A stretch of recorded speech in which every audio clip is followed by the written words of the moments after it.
Is string interning really useful?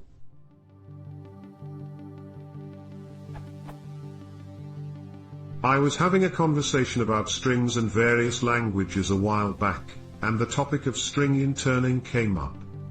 Apparently Java and the .NET framework do this automatically with all strings, as well as several scripting languages. Theoretically, it saves memory because you don't end up with multiple copies of the same string, and it saves time because string equality comparisons are a simple pointer comparison instead of an ON run through each character of the string.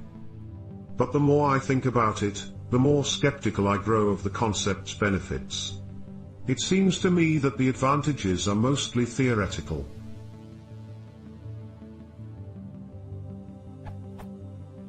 First off, to use automatic string interning, all strings must be immutable, which makes a lot of string processing tasks harder than they need to be.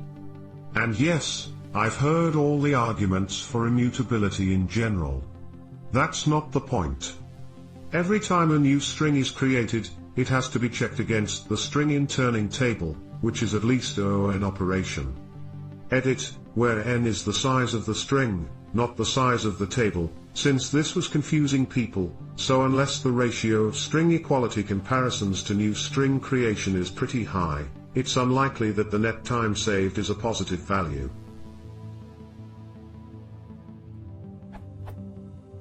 If the string equality table uses strong references, the strings will never get garbage collected when they're no longer needed, thus wasting memory. On the other hand, if the table uses weak references, then the string class requires some sort of finalizer to remove the string from the table, thus slowing down the GC process. Which could be pretty significant, depending on how the string intern table is implemented. Worst case, deleting an item from a hash table can require an ON rebuild of the entire table under certain circumstances.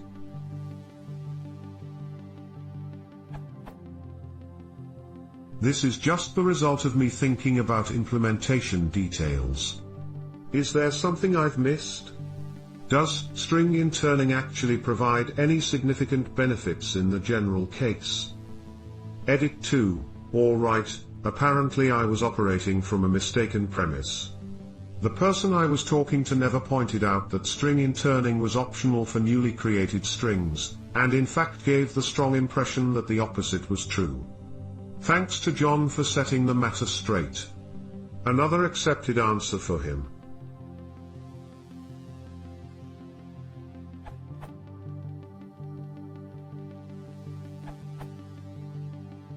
No, Java and .NET don't do it automatically with all strings.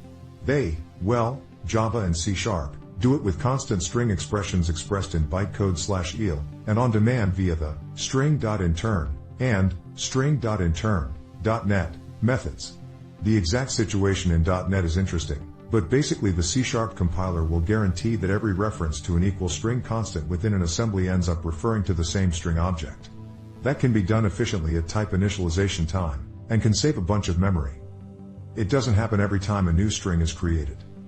On the string immutability front, I for one am extremely glad that strings are immutable. I don't want to have to take a copy every time I receive a parameter, etc. Thank you very much. I haven't seen it make string processing tasks harder, either.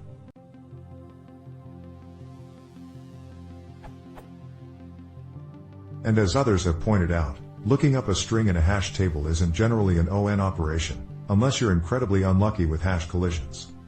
Personally, I don't use string interning in userland code. If I want some sort of cache of strings, I'll create a hash set, string, or something similar. That can be useful in various situations where you expect to come across the same string several times, for example XML element names, but with a simple collection you don't pollute a system-wide cache.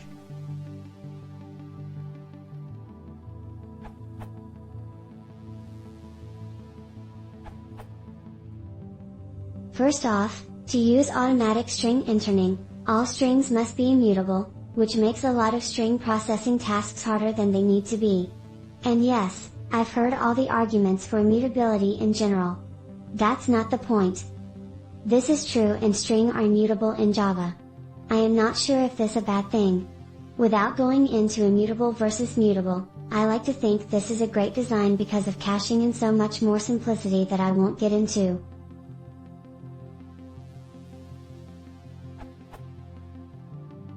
Every time a new string is created, it has to be checked against the string interning table, which is at least a O in operation. So unless the ratio of string equality comparisons to new string creation is pretty high, it's unlikely that the net time saved is a positive value. Not exactly ON. You can do hash maps and or other data structures that will bring this to near constant lookup.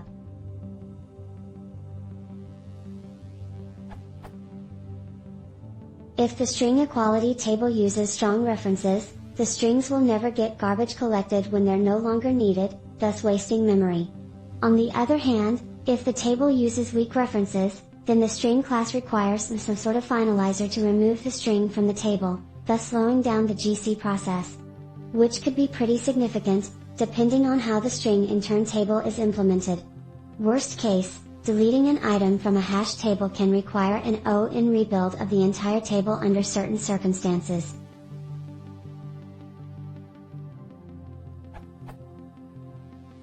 You are right about this and I would agree with you. Except I feel that the GC processing is negligible. The benefits in the long run are much more useful than having a garbage collector doing an extra check. I am not sure what you mean about O-in for deleting from hash table. Most operations on hash tables are O1. So in summary, I think your assumption that most operations are linear. But looking up strings is closer to a constant time. Therefore, this approach will have negligible performance loss but a huge memory gain. Which I argue is worth it. Here is a nice quote on what is actually happening and how it saves memory.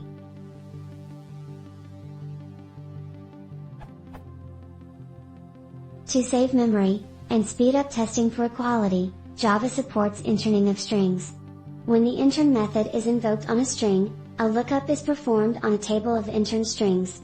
If a string object with the same content is already in the table, a reference to the string in the table is returned. Otherwise, the string is added to the table and a reference to it is returned.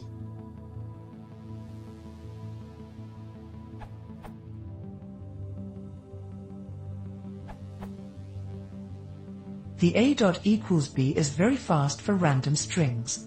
It is only slow for strings which are long and the same, or almost the same.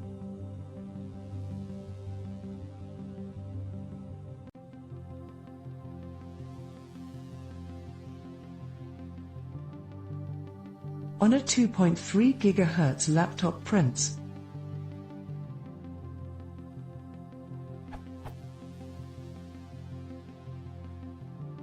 If you intern the first value and have to intern one value to do the comparison. Prints. This is a common case as you often have one value you know is interned and a second which is input and is not interned.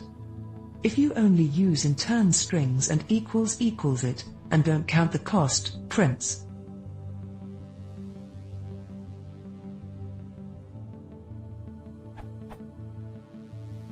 Which is many times faster if you are doing millions of comparison. However, for a small number of comparisons, you are saving 8 ns but could be costing 250 ns more. It may just be simpler to avoid intern and use equals.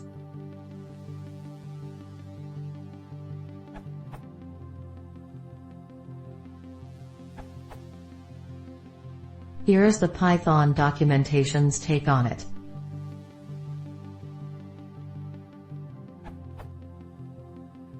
sys.intern string.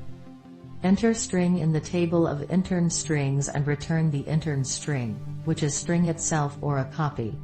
Interning strings is useful to gain a little performance on dictionary lookup. If the keys in a dictionary are interned, and the lookup key is interned, the key comparisons, after hashing, can be done by a pointer compare instead of a string compare. Normally, the names used in Python programs are automatically interned, and the dictionaries used to hold module, class or instance attributes have interned keys. Intern strings are not immortal. You must keep a reference to the return value of intern around to benefit from it.